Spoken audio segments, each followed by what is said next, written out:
दोपहर के 3 बजे हैं। अस्सलाम वालेकुम। ये रेडियो पाकिस्तान है। शफीक रहमान से खबरें सुनिए।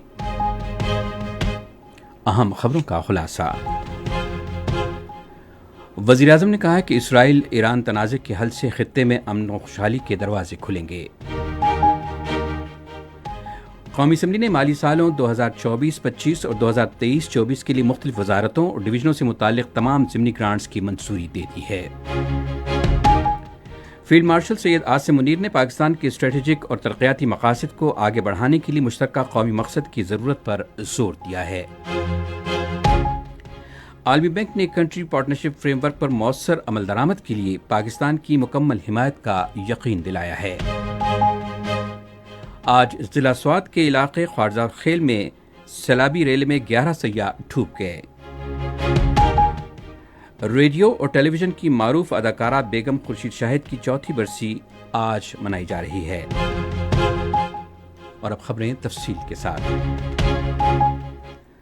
वज़ीर-ए-आज़म मोहम्मद शहबाज शरीफ ने कहा है कि इसराइल ईरान तनाज़े के हल से खित्ते में अमन खुशहाली के दरवाजे खुलेंगे। उन्होंने ये बात आज इस्लामाबाद में वफाकी बजट 2025-26 की मंजूरी के बाद सेनेट और कौमी असम्बली के अरकान से गुफ्तगू करते हुए कही। वज़ीर-ए-आज़म ने कहा कि पाकिस्तान ने ईरान के खिलाफ इसराइली जारहियत के दौरान हर सतह पर ईरान के साथ यकजहती का इजहार किया। शहबाज शरीफ ने कहा कि वो जंग के दौरान ईरानी क़यादत बिलखुसूस सदर डॉक्टर मसूद पुज़ेशकियान के साथ राब्ते में रहे। वफाकी बजट 2025-26 से मुताल्लिक़ गुफ्तगू करते हुए वज़ीर-ए-आज़म ने बजट की तैयारी और मंजूरी में किरदार अदा करने पर तमाम इत्तेहादी जमातों का शुक्रिया अदा किया। उन्होंने कहा कि इस मिसाली इत्तेहाद के साथ मुल्क के माशी इस्तेहकाम के लिए हम सबको दिन रात मेहनत करना होगी। भारतीय जारहियत के खिलाफ पाकिस्तान की हालिया फतह का जिक्र करते हुए वज़ीर-ए-आज़म ने कहा कि अफवाज पाकिस्तान, पूरी सियासी क़यादत, अवाम, सिविल सोसाइटी और मीडिया ने यकजहती से दुश्मन के नापाक अज़ाइम को खाक में मिलाया। उन्होंने कहा कि भारत के खिलाफ पाकिस्तान की फतह से अक़वाम आलम में पाकिस्तान का वक़ार बुलंद हुआ। वज़ीर-ए-आज़म ने कहा कि चेयरमैन पीपल्स पार्टी बिलावल भुट्टो ज़रदारी की क़यादत में सिफारती वफ़द ने पाकिस्तान का मौक़िफ़ वाज़ेह और भारत के साथ पाकिस्तान के हवाले से नापाक अज़ाइम को दुनिया के सामने बेनकाब किया। कौमी असम्बली ने साल 2024-25 और 2023-24 के लिए मुख्तलिफ वजारतों और डिवीजनों से मुताल्लिक़ तमाम ज़िमनी ग्रांट्स की मंजूरी दे दी है। ऐवान ने माली साल 2023-24 के लिए इजाफी मुतालबात ज़र की भी मंजूरी दी, जो वज़ीर ख़जाना मोहम्मद औरंगज़ेब ने पेश की। वज़ीर ख़जाना ने ऐवान में साल 2025-2026 के अखराजात का शेड्यूल, ज़िमनी अखराजात 2023-24 और 2024-25 का शेड्यूल और इजाफी अखराजात 2023-24 का शेड्यूल पेश किया। वज़ीर ख़जाना ने ऐवान में बजट अमल मुकम्मल होने पर इत्मीनान का इजहार किया। उन्होंने बजट 2025-26 में दोनों ऐवानों के किरदार को सराहा। वज़ीर ख़जाना ने बजट इजलास के दौरान पार्लियामेंट हाउस में फ़राइज़ अंजाम देने वाले कौमी असम्बली, सेनेट और दूसरे सरकारी महकमों के मुलाजमीन के लिए 5 बुनियादी तनख्वाहों के बराबर एजाज़िया देने का भी ऐलान किया। कौमी असम्बली के इजलास अब गैर मुअय्यना मुद्दत के लिए मुलतवी कर दिया गया है। पाकिस्तान की कानकनी की सनत ने पहला गोल्ड सर्टिफिकेशन हासिल करके आलमी सतह पर तारीख रकम कर दी है। Sindh Engro coal mining company ने थर में पानी के मौसर इस्तेमाल पर alliance for water stewardship gold certification हासिल की है। ये पहला मौका है कि दुनिया में किसी भी कानकनी कंपनी को AWS गोल्ड सर्टिफिकेशन हासिल हुई है। खुसूसी सरमायाकारी सहूलत काउंसिल की कामयाब पॉलिसियों की बदौलत मुल्क में कानकनी का शोबा तरक्की की राह पर गामजन है। ये खबरें आप रेडियो पाकिस्तान से सुन रहे हैं।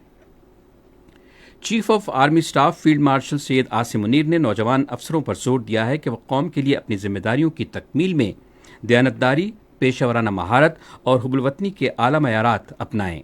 वो रावलपिंडी के आर्मी ऑडिटोरियम में मुनक़िदा सेशन के दौरान सिविल सर्विसेज अकेडमी के 52वें कॉमन ट्रेनिंग प्रोग्राम के ज़ेर तरबियत अफसरान से बातचीत कर रहे थे।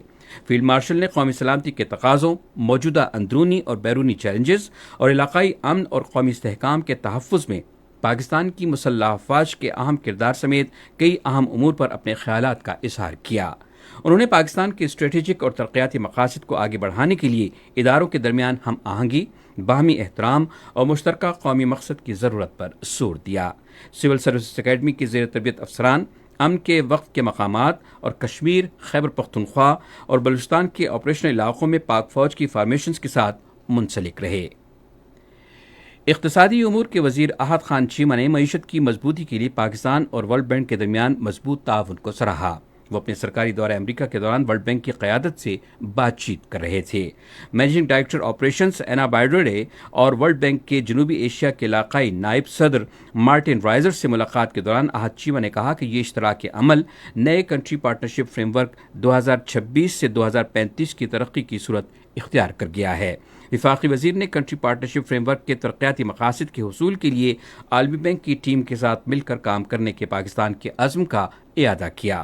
اس موقع پر عالمی بینک کی قیادت نے کنٹری پارٹنرشپ فریم ورک پر مؤثر عمل درآمد کے لیے اپنے مکمل تعاون کا یقین دلایا اور پاکستان کی پائیدار اقتصادی ترقی کے لیے ادارے کے مسلسل عزم کو اجاگر کیا۔ آج ضلع سوات کے علاقے خواجہ خیلہ میں سیلابی ریلے میں 11 سیاح ڈوب گئے۔ ریسکیو 1122 کے مطابق دریا سوات میں لاپتہ افراد کی تلاش جاری ہے۔ اب تک سوات کے مختلف علاقوں سے 8 لاشیں برآمد کر لی گئی ہیں جبکہ ایک شخص کو زندہ بچا لیا گیا ہے۔ وزیراعظم محمد شہباز شریف نے دریا سوات میں خواجہ خیلہ کے مقام پر سیلابی ریلے میں سیاحوں کی اموات پر گہرے دکھ اور رنج کا اظہار کیا۔ اپنے ایک بیان میں وزیراعظم نے جاں بحق ہونے والے افراد کی مغفرت اور ان کے اہل خانہ کے لیے صبر کی دعا کی۔ انہوں نے واقعے میں لاپتہ افراد کی جلد تلاش مکمل کرنے کی ہدایت کی۔ وزیراعظم نے این ڈی ایم اے، انتظامیہ اور ریسکیو اداروں کو دریاؤں اور ندی نالوں کے قریب حفاظتی تدابیر مزید مضبوط بنانے کی ہدایت بھی کی۔ انہوں نے سوات میں سیلابی ریلے کے نتیجے میں پھنسے ہوئے سیاحوں کو بچانے پر این ڈی ایم اے، انتظامیہ اور ریسکیو حکام کو سراہا۔ اقوام متحدہ کے سیکرٹری جنرل نے خبردار کیا ہے کہ دور حاضر میں عالمی برادری شہریوں کو بڑے پیمانے پر جنگی جرائم سے تحفظ فراہم کرنے میں ناکام رہی ہے۔ اقوام متحدہ کے سربراہ نے جنرل اسمبلی سے خطاب میں انسانی تحفظ کی ذمہ داری اٹھانے کے لیے عالمی عزم کی تجدید کی ضرورت پر زور دیا، کیونکہ جنگ عظیم دوئم کے خاتمے کے بعد سے اب تک دنیا کو آج مسلح تنازعات کا سب سے زیادہ سامنا ہے۔ ریڈیو اور ٹیلی ویژن کی معروف اداکارہ بیگم خورشید شاہد کی 4تھی برسی آج منائی جا رہی ہے۔ دہلی میں پیدا ہونے والی خورشید شاہد نے 9 سال کی عمر میں آل انڈیا ریڈیو دہلی سے فن اداکاری اور گلوکاری کا آغاز کیا۔ 1947 میں برصغیر کی تقسیم کے بعد وہ اپنے خاندان کے ہمراہ پاکستان میں لاہور منتقل ہو گئیں۔ انہوں نے رس ملائی، وادی پرخار، کانچ کا پل، کرن کہانی اور دھن سمیت ٹیلی ویژن کے کئی معروف ڈراموں میں اپنی اداکاری کے جوہر دکھائے۔ 1995 میں بیگم خورشید شاہد کو ان کی خدمات کے اعتراف میں صدارتی تمغہ حسن کارکردگی سے نوازا گیا۔ وہ 2021 میں آج کے روز لاہور میں انتقال کر گئیں۔ ریڈیو پاکستان آج دوپہر 3:20 پر اپنے قومی نشریاتی رابطے پر خلیفہ دوئم حضرت عمر فاروق رضی اللہ تعالیٰ عنہ کے یوم شہادت کے حوالے سے ایک سیمینار نشر کرے گا۔ عنوان ہے حضرت عمر کے اصلاحی اقدامات۔ موسم۔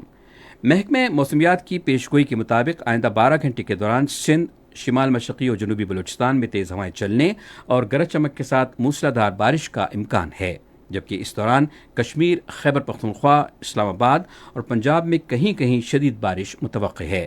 آج ریکارڈ کیا گیا بعض اہم شہروں کا زیادہ سے زیادہ درجہ حرارت۔ اسلام آباد اور Lahore 35 degree centigrade, Karachi اور کوئٹہ 32، پشاور 30، گلگت 24، مری 20، مظفر آباد 34، جبکہ سری نگر 26، جموں 33 اور لیہ کے 21 ڈگری سینٹی گریڈ۔